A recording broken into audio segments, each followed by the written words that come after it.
So, how did I, a skinny teenager with a horrible appetite and a super fast metabolism, manage to bulk up by 30 pounds in 6 months? In this video, I'm going to cover everything I learned and give my best advice, so that hopefully you can make some crazy gym progress. So the first and most obvious thing that changed was my diet.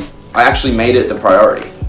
I downloaded MyFitnessPal and actually consistently tracked how much food I was eating.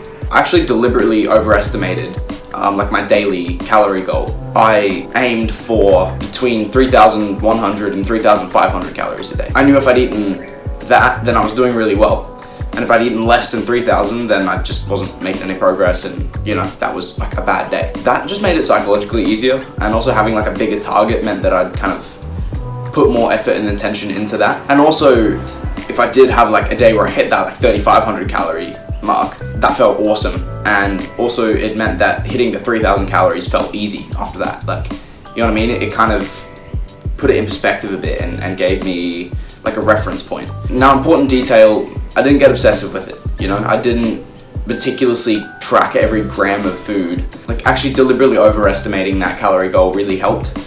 I can't really even explain why. It was just like, this actually led to consistent, predictable weight gain, which was something I'd never really experienced before. Now, on quite a fundamental level, I'm not a fan of counting calories. I think it's dumb, it's weird. It creates a weird relationship with food. It can fuck up your mental health. But I think in my case, and in the case of a lot of hard gainers, skinny guys who struggle to bulk up, who struggle to put on weight, it's a really effective and honestly sometimes even necessary tool. And I think it does make it easier to be able to know roughly how many calories are in the meals you most frequently eat. That way you can kind of gauge, like, if you're aiming for 3,200 calories a day and you kind of eat the same 5-6 things on a weekly basis. At least that's my case, man. I'm boring as hell. I don't I'm super fucking basic with what I eat.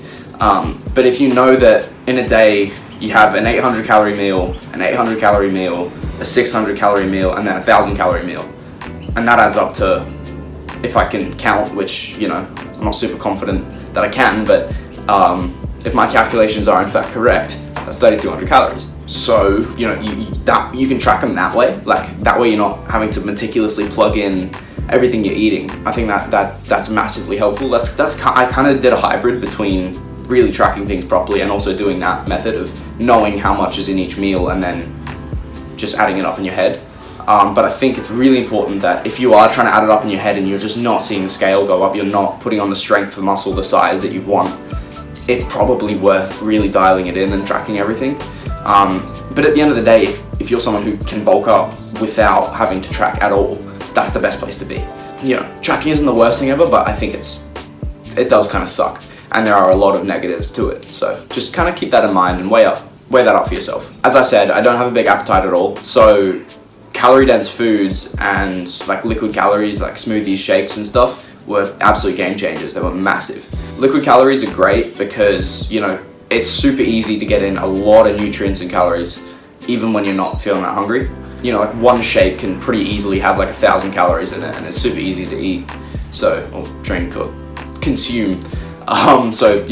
Similarly, a bowl of like pasta and mint sauce is super easy to eat and has a load of calories in it, compared to something like chicken and rice, which has like half the calories and for the same amount of volume of food. Learning to be smart with my meals, like eating more calorie dense foods, and just being smart about what kind of foods I allocated the majority of my calories to, that's the name of the game, really. If you're like a skinny guy, you're like a hard gainer, you struggle to put on weight, it's just being smart about what you're actually eating. Now, I'm not saying to go eat tablespoons of olive oil because it's calorie dense. Like, that's stupid. People do that and they're fucking retarded, but you know what I mean. Within reason, when you're bulking, you want things that are calorie dense and really easy to eat. And that's kind of the easy to eat part is different for everyone, but just experiment, find out those kind of meals and the type of things that is easy for you to get down. Also, try to keep it relatively healthy. Like, dirty bulking is a really bad idea. Just fucking don't do it. Okay, so the other major component was obviously my training. I think that your training doesn't have to be perfect, especially if you're like a teenager in your first couple of years of going to the gym. But the most important thing, obviously, is that you're providing a good enough stimulus for your muscles to actually grow. There's two major components that kind of play a role in that. which is volume and intensity. So basically, you need to make sure you're training each muscle group enough volume and that you're training hard enough intensity. But there is also a third factor that can't be ignored, which is recovery. Finding the balance between training really hard but also recovering enough, that's like the golden formula. In exercise science, that's called the stimulus to fatigue ratio. It's the same thing as like a cost to benefit ratio. How much bang for your buck you're getting. And getting that right takes some experimenting. But anyway, the first component, volume, is down to your split and your training program. People beef all the time about whether push-pull legs is better or upper-lower is better or full body sucks or bro split sucks or bro split is awesome or full body is awesome. Like, there's just so much conjecture and mixed opinions and just kind of bullshit surrounding like training splits.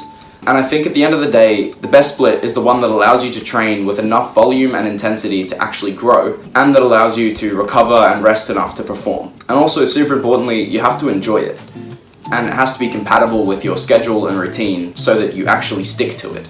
The split you use isn't super important. If you like push-pull legs, do that. If you like upper-lower, do that. If you love the bro split, do that, you know?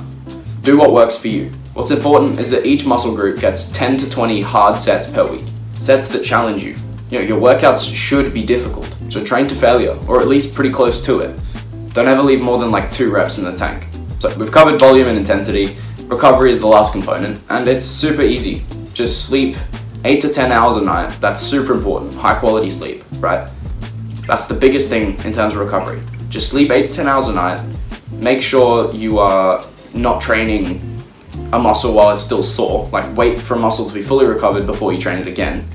Eat enough protein, just eat enough nutrients and food so that your body can recover, and just rest, you know?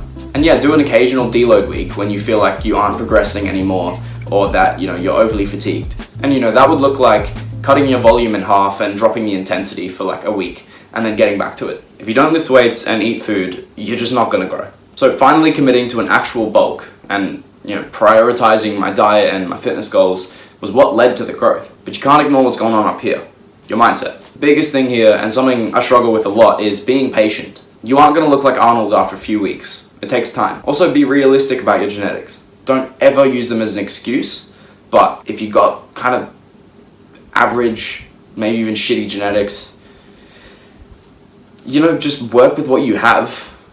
You can have, basically anyone can build like a really good physique, right? But if you've got crappy genetics, just kind of own it and do your best with that. But understand that you just got kind of unlucky and you're not gonna look like fucking some freak.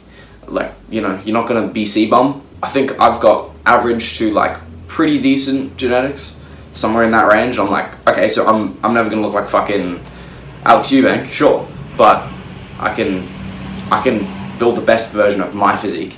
So just keep that in mind as well. Look, the wrong mindset with gym can very easily lead to body dysmorphia and steroid abuse. So just kind of be careful. Be a good person generally in your life. Work hard on projects and endeavors and goals outside of the gym. Work on finding your purpose. Do things that matter. Make an impact. And also chase experiences. Because after all, the gym is a tiny part of your life. A life that has the potential to be rich and full of incredible memories and incredible people. My last point is that accountability and brotherhood is huge. I'm so fucking grateful and like so lucky to have found the group of mates that I did. I'm going into year 11 soon. God damn, it's nostalgic, but like some of my favorite memories from year 9 and 10 was sitting around at lunch break with my boys, like just talking about gym and our goals and flexing the macros of the meal we packed for lunch that day, like kind of talking shit to each other but like hyping each other up at the same time, like reminiscing on the days when we were all like really new to lifting and just getting started, and just talking about all those memories and stuff, talking about the reasons why we started, and like training together after school, hitting PRs together. Like, those were the fucking times. Like, the biggest thing is we hold each other accountable. We all push each other hard in the gym and keep each other on track with our diets and goals and all that sort of thing. We motivate each other, compete with each other, and it's dope.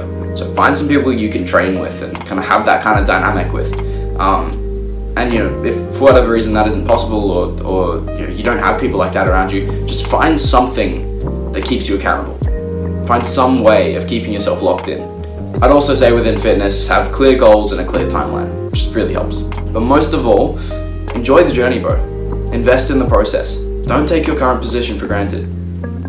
As I said before, I feel a lot of nostalgia about the times when I was just starting out. I didn't know what I was doing. The times in year 9 when I was just starting to make my first gains. I just met those guys for the first time. I was starting to like build that friend group. And in fact, I do a lot to relive those days and kind of experience those moments and those memories again. So make the most of every phase you're in, at every level of progression. Because there's something unique and special and rare about that exact moment in time. I'm sure I'll look back on this kind of phase in a couple of years and go like, oh God, that was good for these reasons. I'm nostalgic about that for these reasons, whatever. In the same way I look back a couple of years ago now. So be grateful for where you're at, embrace it, trust in the process. Good luck, my brother. I believe in you. And if you have any questions or you want any help, hit me up in the comments or DM me on Instagram. Thank you so much for watching this video. Like, it really means a lot. I hope, you found this helpful or motivating or something. Leave a like, subscribe if you like my content. Peace.